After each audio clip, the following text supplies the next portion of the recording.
What happened to Jericho? Did Israel just believe or put their faith into action? Let's look at Joshua 6. What were God's instructions to Joshua regarding the city of Jericho? Now Jericho was straitly shut up because of the children of Israel. None went out, and none came in. And the Lord said to Joshua, See, I've given into your hand Jericho, and the king thereof, and the mighty men of valor.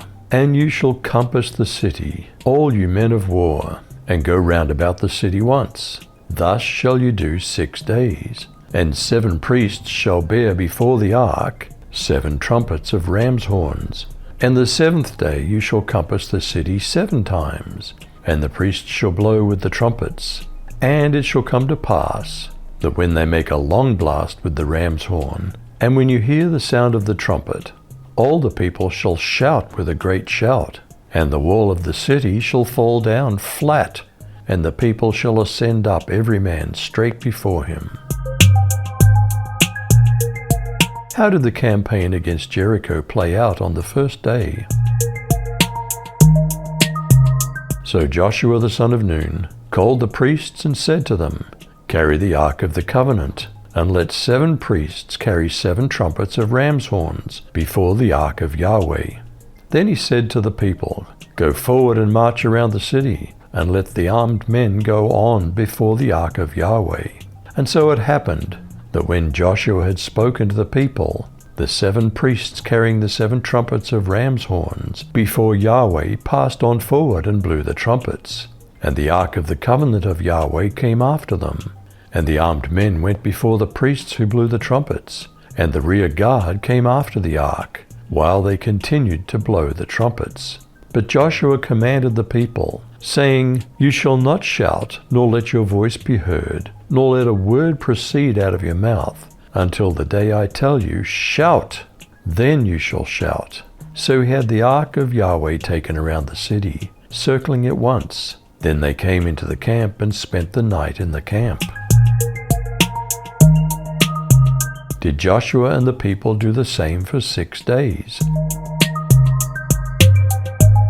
Now Joshua got up early in the morning, and the priests took up the ark of the Lord.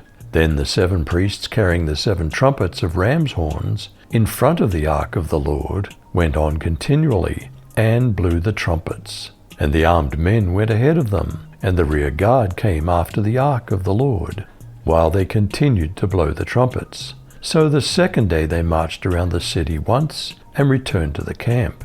They did the same for 6 days. What did Joshua and the people do on the 7th day?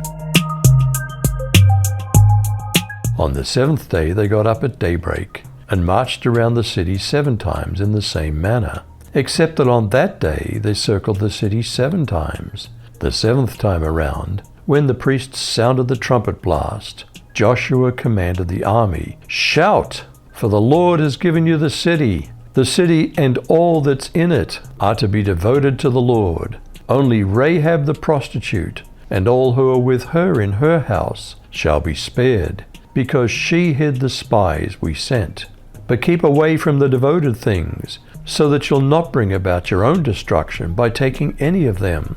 Otherwise you'll make the camp of Israel liable to destruction, and bring trouble on it. All the silver and gold and the articles of bronze and iron are sacred to the Lord, and must go into his treasury. What happened to the city walls when the people shouted? So the people shouted when the priests blew the trumpets.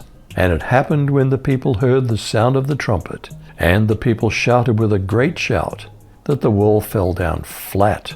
Then the people went up into the city, every man straight before him, and they took the city. And they utterly destroyed all that was in the city, both man and woman, young and old, ox and sheep and donkey, with the edge of the sword.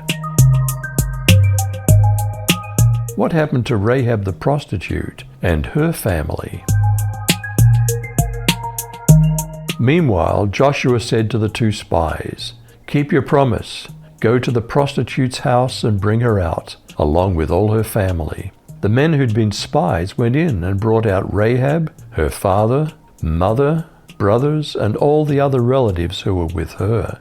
They moved her whole family to a safe place near the camp of Israel. Then the Israelites burned the town and everything in it.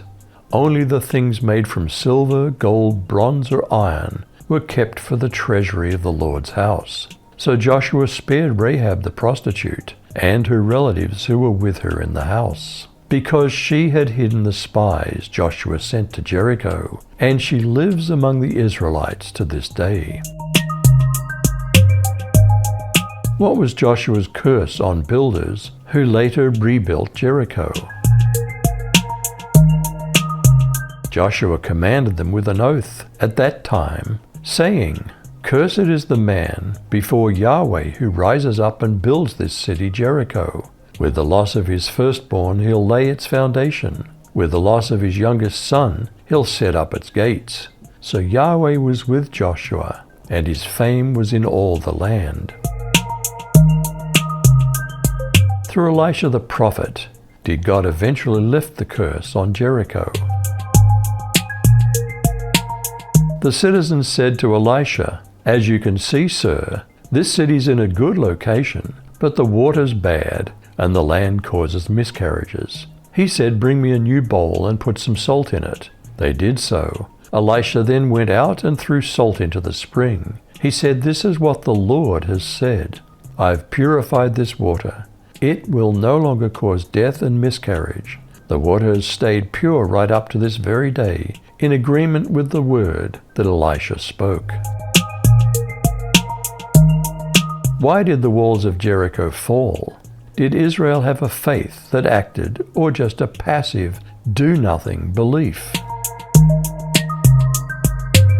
By faith, the walls of Jericho fell down after they'd been encircled for 7 days.